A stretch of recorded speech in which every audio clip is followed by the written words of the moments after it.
So here's why I thought the response by Lauren Matthias and Dr. John Matthias to the 9-hour live stream, pre recorded, whatever, was ridiculous.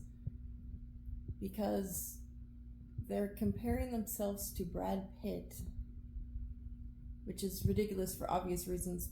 But more importantly, they're saying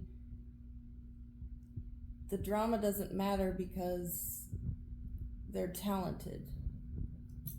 For an actor, that makes sense because that's why you're watching an actor.